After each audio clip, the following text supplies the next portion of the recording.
Welcome to another episode of the Health Bridge podcast. I'm your host, Holly B. And I again have another amazing conversation to share with you today. Today, I'm talking with Lynda Sunshine West. I met her recently at a networking event that I attended, and she was the guest speaker and had such an interesting journey to share that I knew I immediately wanted to have her on the podcast so she could share it with you. So I'll give you just a couple of snippets here and go over her bio with you. So Linda ran away from home at 5 years old. She was gone an entire week and she came home riddled with fear and in turn became a people pleaser. At age 51, she decided to face one fear every day for a year. And in doing so, she gained an exorbitant amount of confidence and now uses what she learned to fulfill her mission of empowering 5 million women and men to write their stories to make a greater impact on the planet. Linda is the founder and CEO of Action Takers Publishing. She is a speaker. She is a multiple 30 plus time #1 international best-selling author and award-winning author. She is an executive contributing author at Brains Magazine, an executive film producer, a red carpet interviewer, a philanthropist, and a musician on top of all of that. So she has quite the journey. We're really going to dive into her one fear a day journey. And we're going to talk about common fears that just about everybody can relate to. We are going to talk about going from fear to faith and what that process looks like. And we are going to talk about what it feels like to come out on the other side of facing your fears and becoming more of a positive minded, growth oriented person. And so Linda just has such great energy. I can't wait to introduce her to you. Before we dive in, of course, I do have an ask of you. I would just ask that if you are enjoying this podcast, that you please subscribe. Just take a second to hit that little bell and subscribe so you know when our next episode comes out. We do an episode every week, and it really helps our message get out there further when we have subscribers. So thank you for doing that and taking the time to help me out here. And with that, we can dive into today's episode with Lynda Sunshine. Enjoy. Lynda Sunshine, I'm so thrilled to have you here. I can't wait to share your story with our audience today. Thank you so much for being here. Thanks for having me. Excited to be here. Any opportunity I get to talk about breaking through fears and helping people with that, I'm in. I'm in.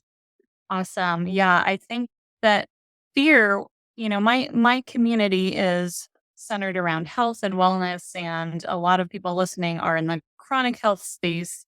And I feel like we don't talk about fear a whole lot when we're talking about healing, but I think there's a there can be a root cause in fear or lack of self-worth or, imposter syndrome, things like that, that can be sort of rooted underneath developing a physical illness, depending on how deeply ingrained the fear is.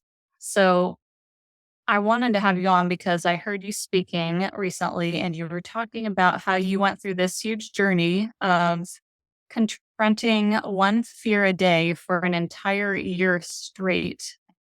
Yeah. And that is not for the weak of heart.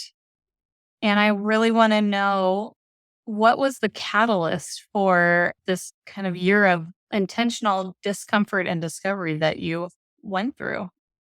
Thanks for asking it that way. I love that. You said it's not for the faint of heart, which is kind of interesting because I was the faint of heart, right? And that's why I had so many fears in the first place. So as I think about that year, doing that, first of all, I was 51 years old when I started that journey. So I was of the older persuasion, I wasn't a kid, doing that. And what the catalyst was first of all, when I was 5 years old, I ran away and I was gone for a week. And I just went to the neighbor's house. So I was safe. My mom knew where I was, but I didn't know my mom knew where I was. So this is where, as a 5-year-old, my belief system started kicking in like into hyper overdrive. They didn't come to get me because they don't love me and they don't want me around. That was my belief. And so I lived with that belief system for, until I was 51 years old. What the catalyst was, as I was driving to work, I had been in the corporate world for 36 years and had 49 jobs.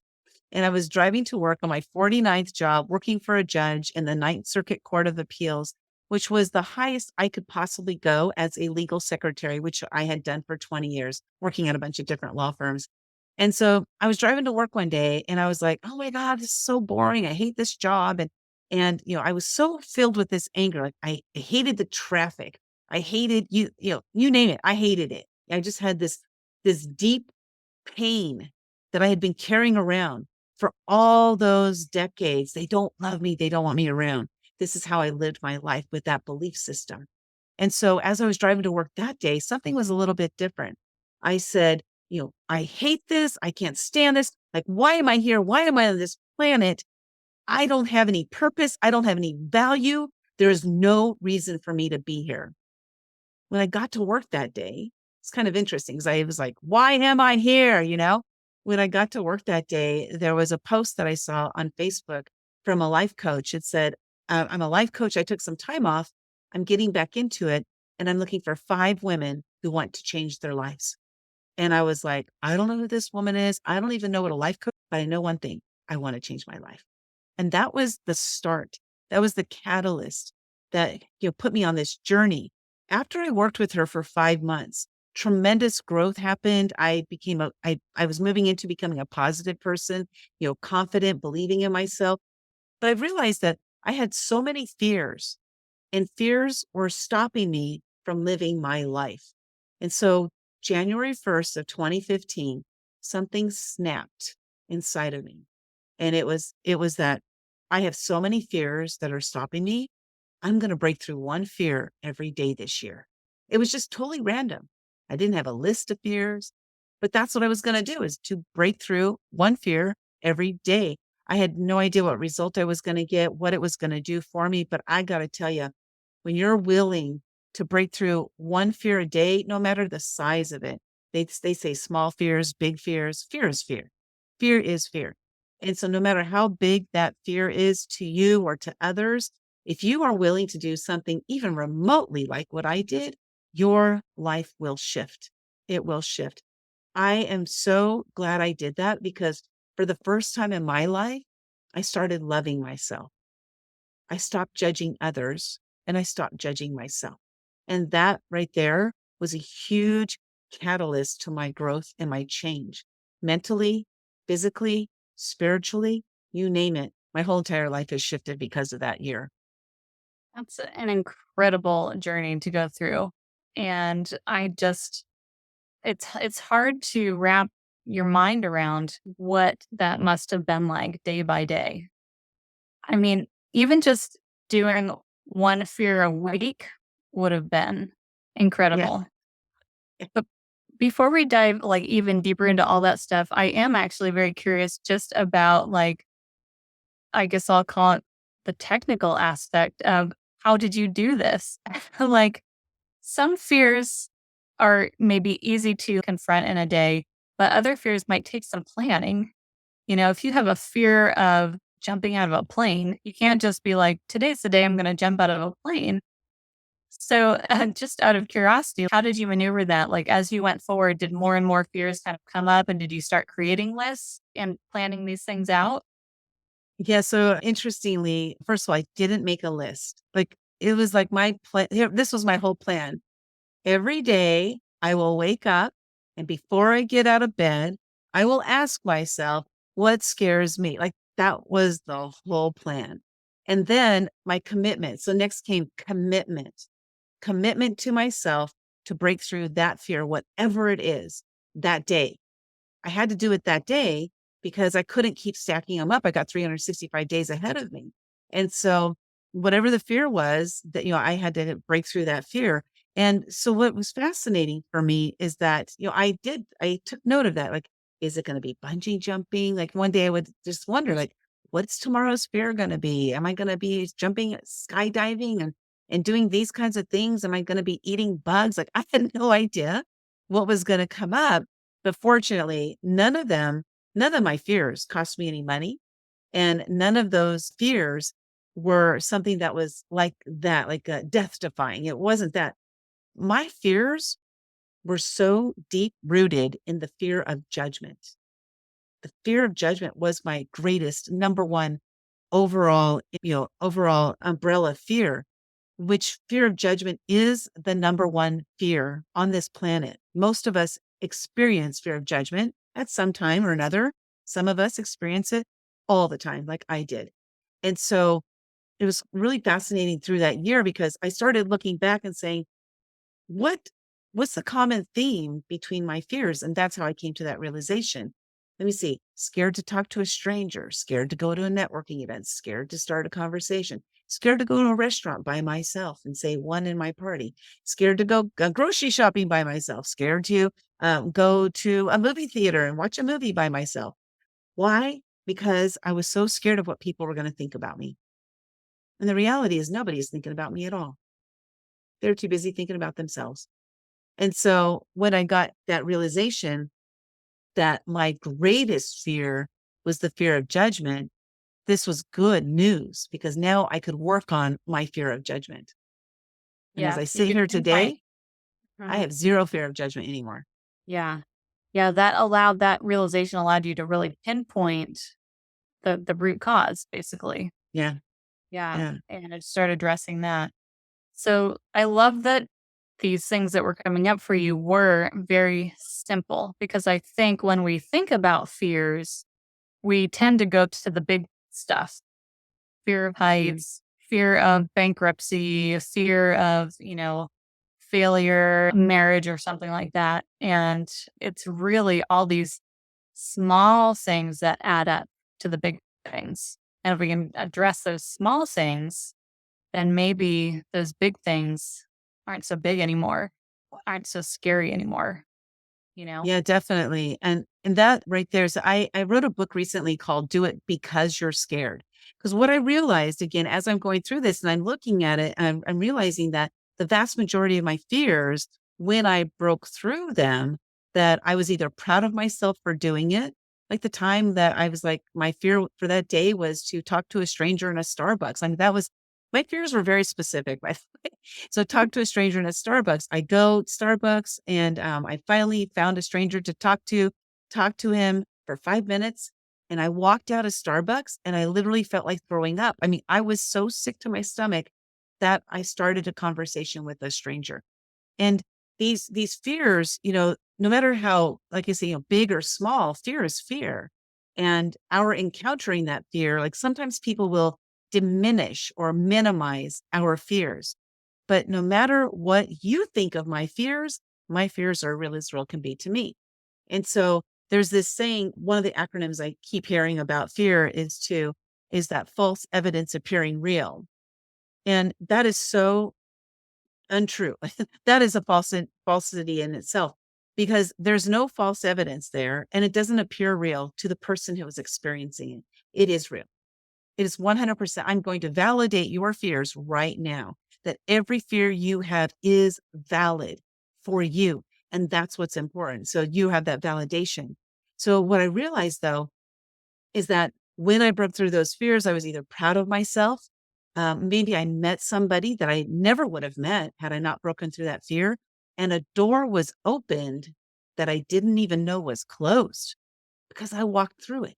The people that I've met on my journey since I started that, breaking through fears and the things that I've done have been things that I never would have even dreamed of doing because all the things I'm doing now were for those people, like those other people, the smart people, the pretty people, the tall people, the skinny people.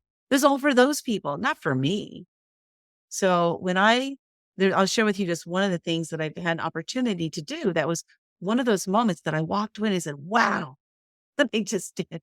I interviewed the president of Mexico, the country Mexico, in his presidential suite when he was in San Diego, California, which is where I live. And I walked out of that interview and I said, that was my Barbara Walters moment. Like I did something that I never would have imagined because I was breaking through those fears. I am very curious as to what you interviewed the president of Mexico about.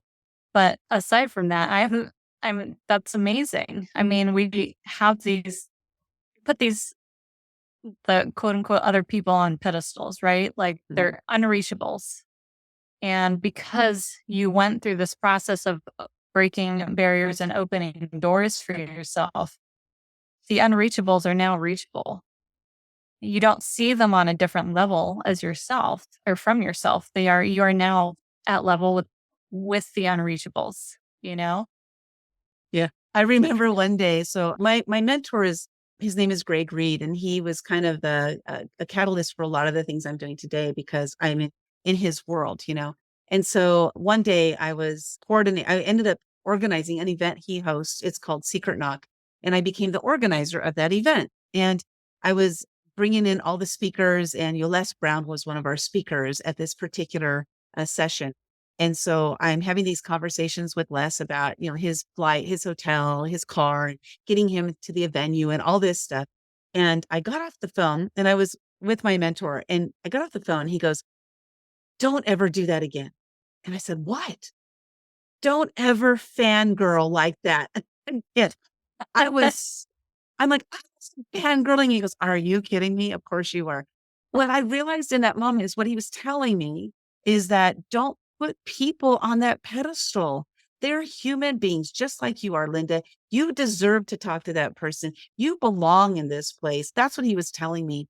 And that was such an important lesson for me because the people that I've met on the journey since then, I don't see them as, these stars and all this stuff anymore. And it's been incredible to get to that point because I used to be fangirl over a lot of people.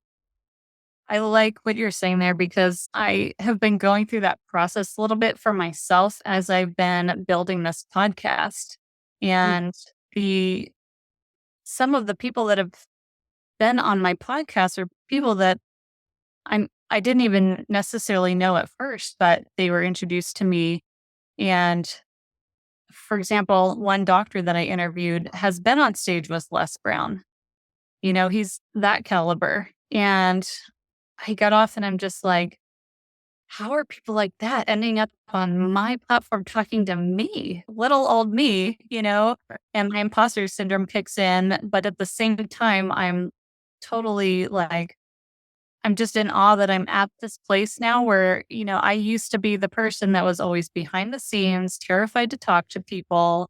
And, I'm happy behind the camera, not in front of the camera.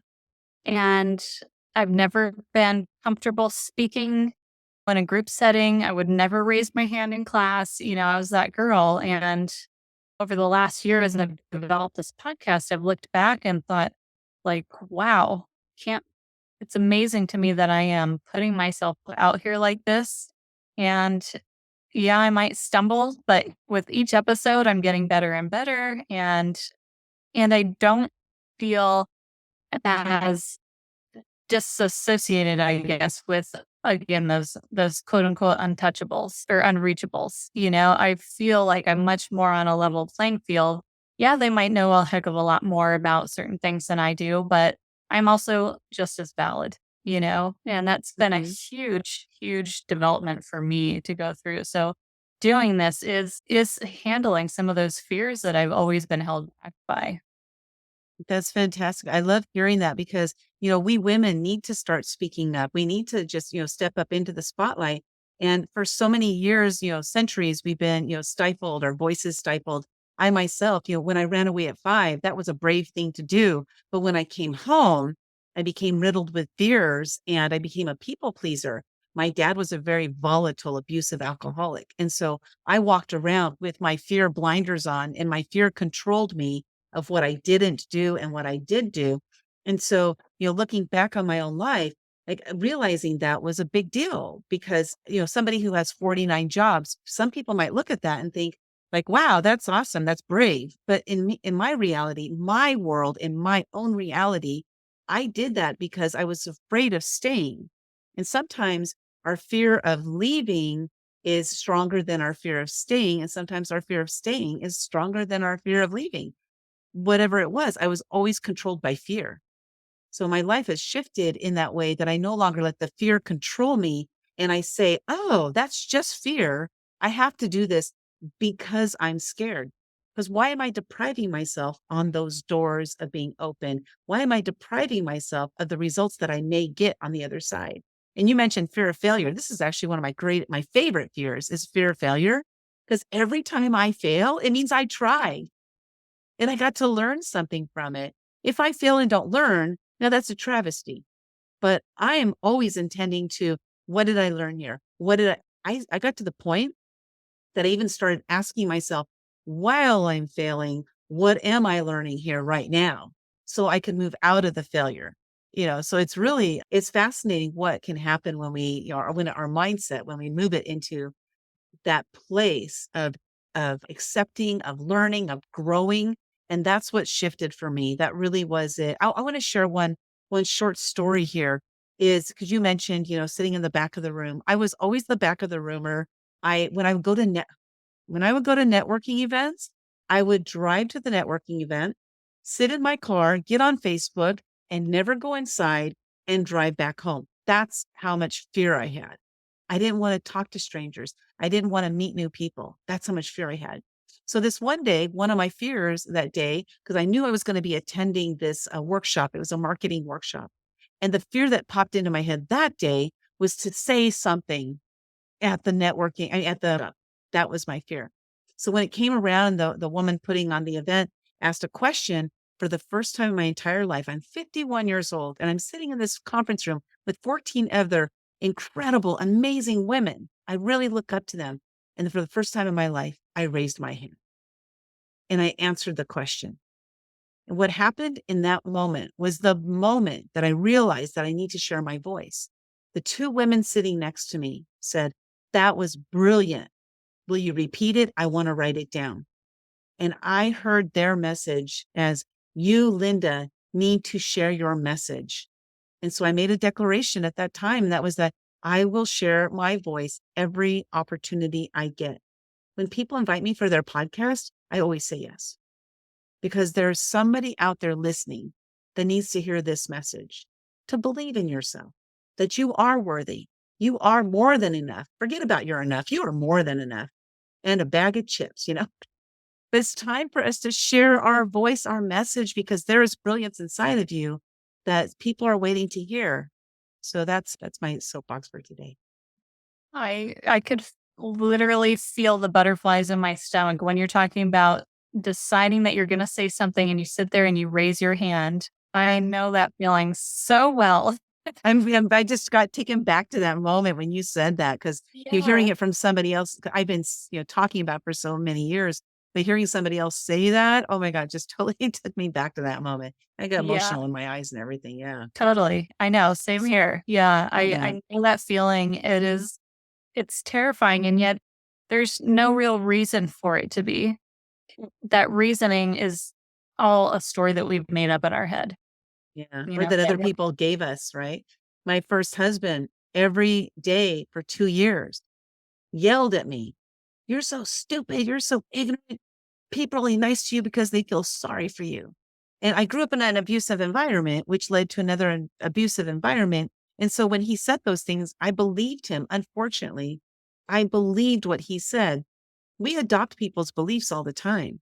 But what if we stopped adopting the negative beliefs and we started adopting the positive beliefs? You know, people like me who had all these negative beliefs and were told all these negative things, that it's hard for us to believe it when somebody says something positive. We're like, oh, they're just saying that, but what if we actually really believed it? So I started one of my shifts that I made mentally was that anytime anybody would say something positive about me, I would choose to believe that. Like Sunshine, that's not my given name. That's a name people started just randomly calling me. A couple of people called me Sunshine within like a 6-week period of time. And I said, I'm going to adopt that name in hopes that I start to believe it myself. And that's what happened. I started believing that I am Sunshine. I love that. Yeah, I love that. I think that's so powerful. I think adopting the positive, it's this energetic shift. You know, negativity has this lower frequency, positivity has this higher frequency, and it takes a little bit more work for us to get up into that positive frequency. But it's so worth that effort. And the more you do it, the easier it gets. And I remember also for myself that I used to brush off any kind of any positive thing that somebody would say to me, Yeah. like, "Oh, your outfit's so cute today." It's like, "Oh, I got this from a thrift store." I'd always downplay everything. And I kind of realized at some point after going through through some point in my personal growth journey of like, why am I doing that? Like, let yourself shine a little bit. If somebody gives you a compliment, say thank you. Don't make an excuse for it. You know, Mhm. like, oh, your hair looks nice today. Oh, I actually blow dried it today. I don't usually do that. Like, just say, oh, thank you. And sit in that for a minute. So it's little things that really add up to big changes in the way we carry ourselves and the way we think about ourselves. And, you know, I used to be somebody that automatically apologized a lot. I'd say sorry, even when there was nothing there to be sorry for. Mhm. Somebody's walking by me and I might be slightly like an inch too close that way. And I'd say sorry. It's like, they'd say, what are you sorry for? I'm like, I don't know. So now I call people out on that. Like, you have no reason to be sorry. Don't say sorry to me. You're good. Yeah. I think it just becomes I know a lot of people who start sentences off with sorry with there's no reason to feel that way. But for them, there's something that's going on, right? Maybe it's a habit that they have. I have a friend that says sorry probably every single sentence. And I think it's just become a habit that she doesn't even know she's saying it anymore. And then when you mentioned the aspect somebody saying complimenting your hair or your clothing or what have you, so one thing that helped me, this is what I did to start to say the thank you instead of having an excuse, like a reason why, is that I realized that I was not allowing them to give a compliment. So I wasn't even accepting the gift that they were giving me. So what that does is that when we give gifts enough and then people keep pushing it back, that we stop giving the gifts. Like, well, why would I give it to her? Because she's not going to take it, or, she doesn't believe me anyway, or what have you. And so what we're doing is we're negating their gift to us. And so when I started looking at it from their perspective, that for me made it easier for me to say thank you because I was making it not about me. Because what we're doing is we're making it about us. Like I need to receive the gift. But what if we just say, you know what, they're giving a gift. Let me thank them for them thinking about me. Because otherwise they're going to stop thinking about us. And it really is, that's what happens. I know, because I know firsthand because I was on that end, that I stopped thinking about them because they stopped accepting my gift. That's a really great way to look at it. Yeah. Complete Yeah. mindset shift on that.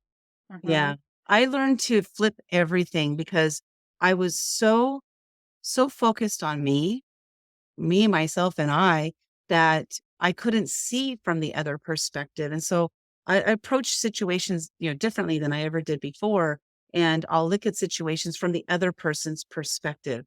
I don't always agree with it. I always don't always like it, but at least I'll look to see if maybe there's something there that I need to pay a little more attention to, or maybe dive a little bit deeper because I believe every single human being has this greatness in them, just like Les Brown talks about, that we do have this greatness inside of us. We were born from God. I mean, we are perfect in every way, but we may not portray that perfection outwardly.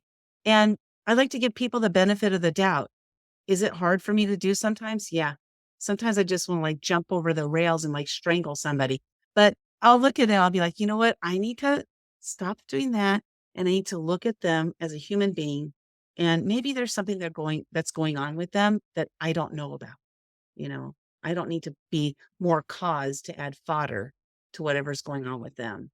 That's how I Mhm. look at it. And I think in most circumstances, there is something else under the surface there that we're unaware of.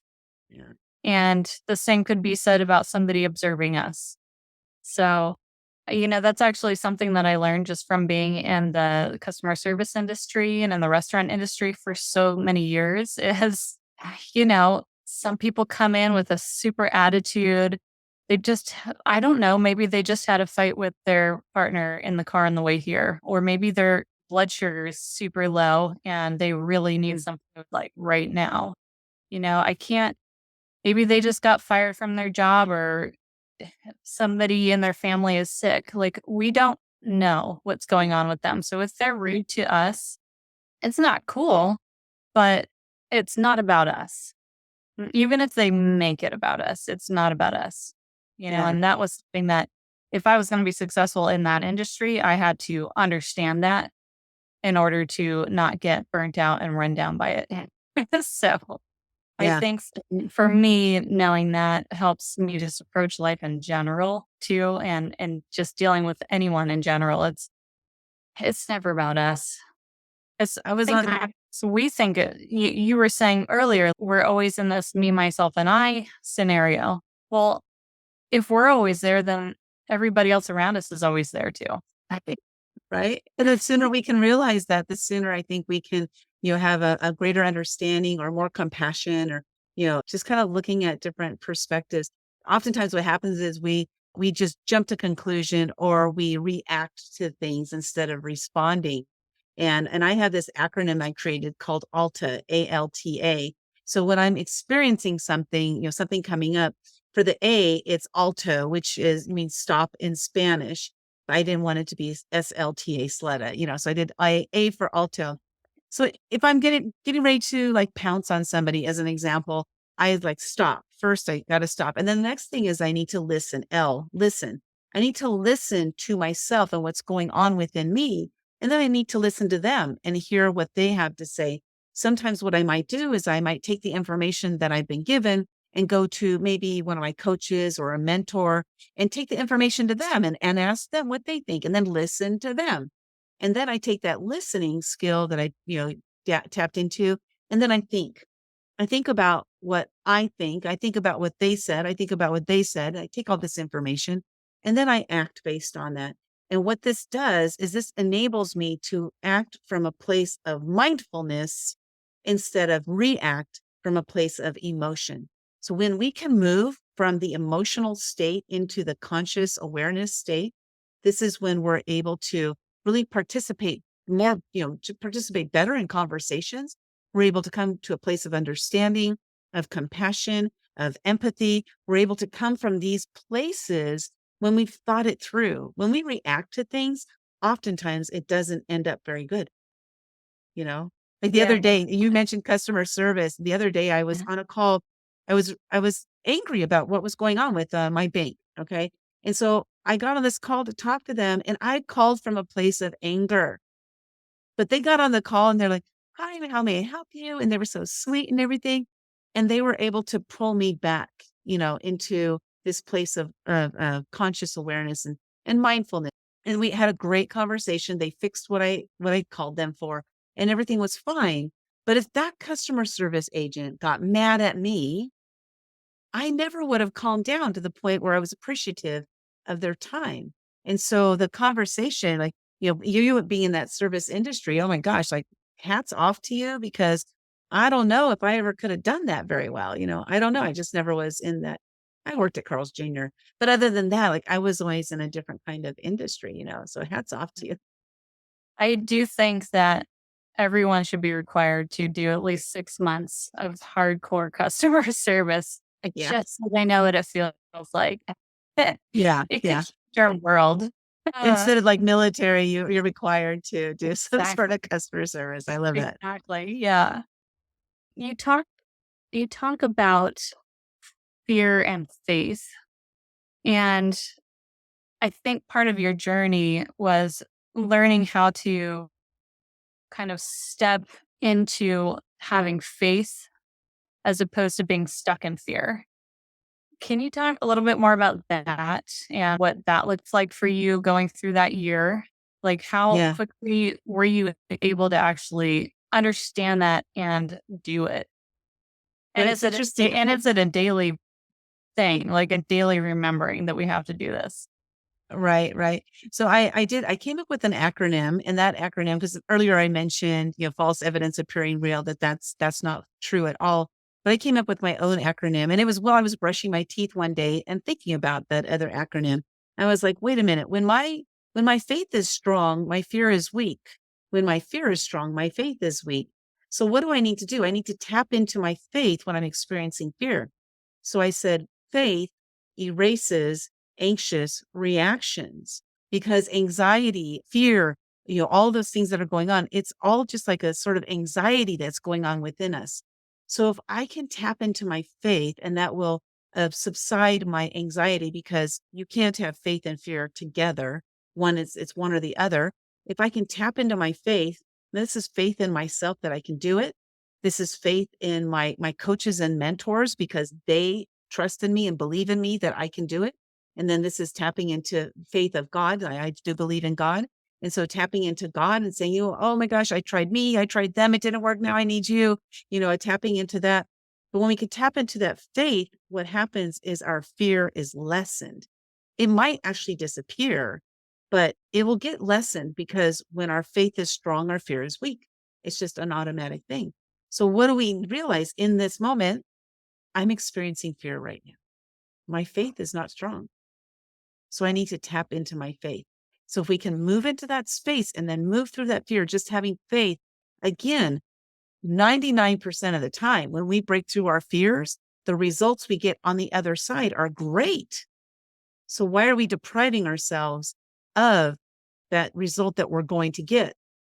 I had one woman the other day. I was on a call with her, and she was really interested. She wanted to jump into one of the collaboration books that we're putting together. She was so excited about it. And she said, okay, I'll make my decision on Wednesday. And in the meantime, on Sunday, I talked to another woman, and she was so interested that she jumped in that day. We only had one chapter left. So the woman who was going to wait till Wednesday, she's giving it some time to think about it and all this. She didn't jump into that opportunity. And so when I told her that, the book is filled, she said, oh man, I wish I had done it. I wish I got in. I should have just done it. See, she's letting her shoulds get in her way. She's not allowing herself to jump into having her intuition, jumping into like, I got faith that I can do this. She wasn't allowing that to happen. She wanted to take, time to think about it, which, I believe people should take time to think about it. But while we're thinking about it, somebody else might jump on it. And if there's only one opportunity, like who else interviewed the president of Mexico? I don't think anybody else did in my circle besides my mentor. Other than he and I, nobody else did. I took the Mhm, opportunity and I jumped into it, mhm. Yeah, Yeah. you could have easily stepped back from that and been like, "I'm not qualified. Like, what on earth am I gonna talk about with the president of Mexico? Like, I should leave that to somebody with more qualifications," but you didn't. Right. I'm not a Like, "I'm political never gonna have this correspondent. opportunity again." I'm not even into politics at all, at all. And so the fact that I was like, oh, here's the president of Mexico. I have this opportunity. I'm going to take advantage of that. And I did, and oh my gosh, I'm so glad I did for so many reasons, but really because it was proving to myself that I do belong here. This is, I'm doing what I want to do. How awesome is that, to be able to do what we want to do? Yeah, and you are valid, and your thoughts are valid, and your feelings are valid, and your experiences are valid. I think that's what this year kind of, I mean, I'm interpreting from my end, but that's sort of what I'm hearing you say is like, you went from this process of just basically not feeling valid to like understanding your worth. Yeah. And it was a process, it did take time. It was, close to the end of the year that I was starting to feel more confident, that I was starting to judge less, because really the judgment started with me. I had to learn to stop judging myself so that I would stop judging others. And then when I stopped judging myself, I stopped judging others, and I stopped being fearful of what others thought of me. And so it was like this like triad of things that needed to happen in order for me to get to that place. That for me to even just, put myself, what I did is I was in contact with the president's secretary because he was going to be one of the speakers at that event that I organized at that time. And so I was in contact with her and I said, "Hey, put me on his schedule because I want to interview him." That's literally how I said it. And Wow. she said, "Okay, let me see if he has some availability." Yes, he has some availability on Tuesday at 10 a.m. I will be there. Yeah, Awesome.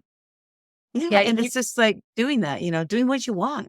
Yeah. But I loved how you said, put me on his schedule. You didn't say, is it possible that he might have some opportunity for me to speak with him? You put yourself out there with the understanding that you're worthy of speaking with him. Yeah, yeah, and it was, to go a little bit further back on that, is that I had established a relationship with his secretary. I think we talked about 4 times.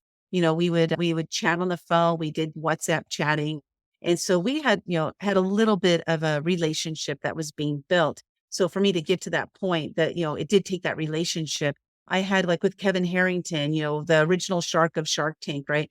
Kevin Harrington, he was gonna be speaking at one of our events as well, and so I reached out to his assistant and I said, "What time does he have available? Because while he's here, I'd like to interview him if he is available." And she said he has 1 o'clock, like from 1 to 1:15. And I was like, "Okay, tell him where I'm gonna be," because I was all set up, like I had my stuff all set up.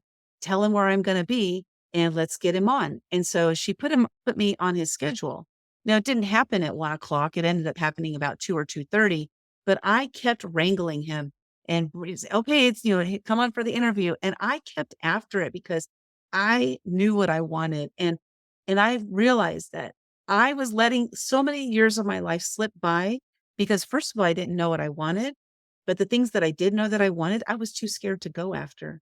I was too Mhm. scared to do that stuff. I'll share one last one because this one just blew my mind of what I did. So I'm on the red carpet. We're interviewing stars at the Academy Awards after party. Another thing that I like just fell into, and we're interviewing these stars. And that night, one person, I wanted to interview one person, and that was Wesley Snipes, American actor Wesley Snipes. And so there he is. He's coming down the red carpet, and I see him there. I'm like, "Okay, there he is. I'm going to get him." Right. I have a goal. I'm going to get him. And then he got done interviewing and he walked right past me and he kept going and he kept going. And they walked about 2 people past me, and I was like, "I'm gonna get him." Like, this in my mind, I'm just like, "I'm gonna get him."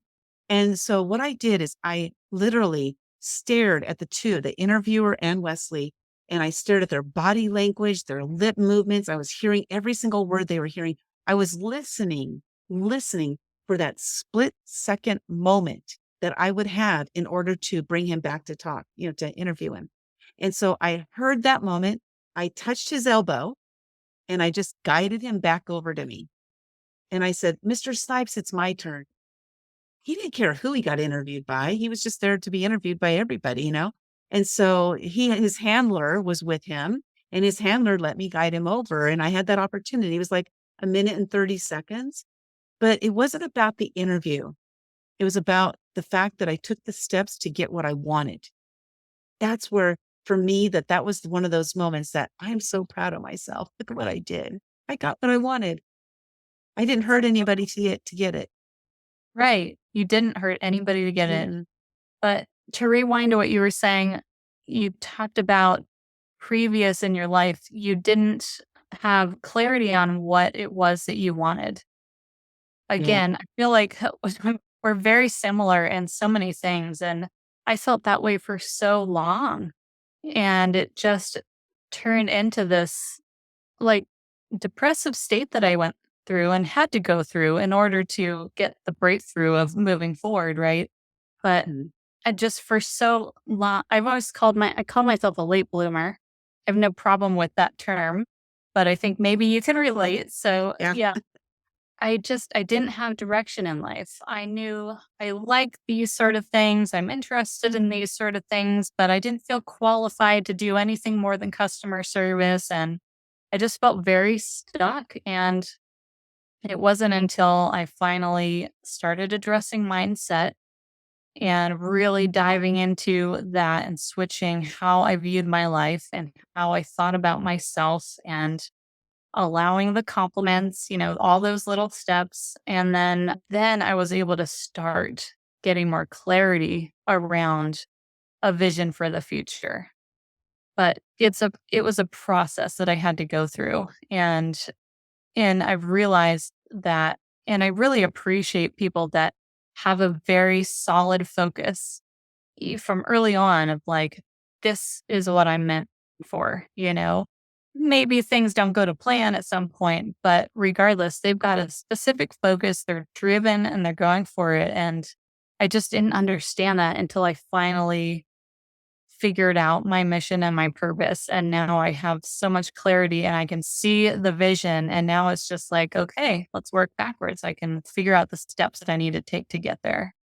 But I think a lot of times figuring out that clarity comes from doing those deep dives, addressing the fears that are holding us back. Yeah, I love the clarity journey because I'm still on it and I'll probably be on it the rest of my life because as I get more clear, I meet somebody else who helps me to realize that I'm not all that clear, and so it's amazing because I'm constantly open to growth and change and shifting and meeting different people that are going to help me see things from a different perspective because I only have my perspective from what I've learned and I haven't met everybody yet.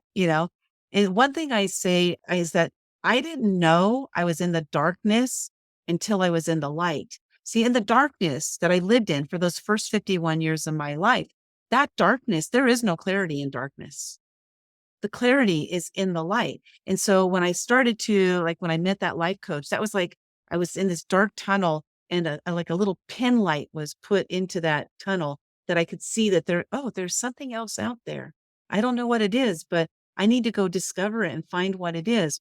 And then the hole got bigger and bigger and bigger. Breaking through those fears was kind of like my fast movement, my fast action that made it so that I could go through this quickly, you know, but the journey, like I'm still on it. I'm still getting more and more clear. And I remember when I became an entrepreneur, they would say, who's your target market? And what is your message? And all these things that just scared me to even talk about it because I had no idea. And so as I would get clear on my target market, I would meet somebody else and I'd be like, that's not it. And then I would get clear on my target market and then that's not, and I just kept on getting that clarity, but then the clarity kept getting muddied by the new people that I was meeting, which was great because it was able to make it so that I was able to get more clear and more clear. And right now, I have a clarity like I've never had in my entire life. But you know what? I also know that probably in a month or two, I'm going to meet somebody that's going to help me to muddy that up so that I can get even more clear. And so for me, it's exciting. It's exciting to continually grow and learn, meet new people and like I don't know what's possible. There's this oftentimes people will ask, where do you see yourself in 5 or 10 years, right? And what I love about this question is that I don't see myself in 5 or 10 years and here's why. Because I don't want to limit myself today to what's possible tomorrow. 10 years, 5 years down the line, I know what I think is going to happen, but I don't want to see myself there because I don't want to limit myself. I don't know who I'm going to meet today. I don't know who's going to listen to this podcast and is going to reach out to me and is going to say something that I needed to hear that's going to help me gain more clarity for my future. All I know is I'm going to keep moving forward and I'm going to keep living the life that I'm living based on what I want to do today in the moment. I want to live in today's moment. I don't want to live in the future. That might seem a little Pollyanna-ish in a way. However, it works for me and it works great. My company is different than my me, right? So I have a vision for our company. I do have that, but it's a grand, grand vision of the goal. The goal is to empower 5 million women and men to share their stories with the world to create a greater impact on the planet. That's my overall mission. Where is it going to be 5 years? I don't know. I don't know. And I love that you're not putting yourself in a box. There ain't You're no box here. you're allowing yourself to be that tree that's just gonna keep growing and growing and growing. Yeah. Yeah. I burned the box, man. Yes. A box. It was in the box too long. Yeah. I It ain't no love fun in the box, right? get out of the box. Well, Linda, I mean, I think that's a perfect way to come to an end. But before we do, is there, for somebody that's listening to this conversation and they are, maybe this conversation is that little pinpoint of light coming through the darkness for them, where should they start? How should they dip their toe into the waters and start an expansion process? First thing I would say is look at your immediate surroundings, the people in your life. Because one thing I came to realize later was that it was the negativity in my life that was holding me back. And again, when I said, I didn't know I was in the darkness until I was in the light, it was the people that I met that were in the light and brought me into it. So they talk about this comfort zone. And I like to say, enlarge the size of your comfort zone. Every time you break through a fear, you are enlarging the size of your comfort zone. But another thing I like to say is, like in my world, which I'm the book publishing world. This is what we do. In my world, this is a great comfort zone. And so for people who want to move into my world, like, come on in. I'm going to bring you into my comfort zone. So that way I'm able to help you to relieve any stress that you might have about being there. So whatever it is that you want to do in your life, whatever it is, find those people who are doing it successfully and reach out to them. Yes, you may have fear around reaching out to them, but I'll tell you what, they're the ones that are going to get you to where you want to go a lot faster. And so if that's what you're looking for, find those people, break through that fear, and remember, do it because you're scared, no longer depriving yourself of the life that you deserve. You deserve it. You might not believe that right now because you're at that place. And I get it. That's where I was.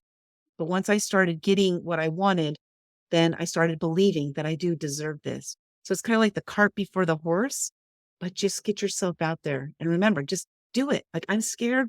I'm going to do this because I'm scared. Make that your mantra.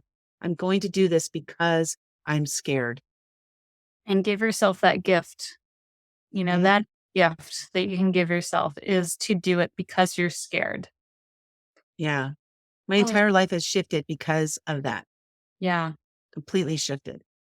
Just hearing your story, it literally brings some tears to my eyes because I feel the emotion and I relate to a lot of it. And I hope, but I know that this conversation is going to help a lot of people. So thank you, Lynda, for being on. And please tell everyone about your books and where they can find you.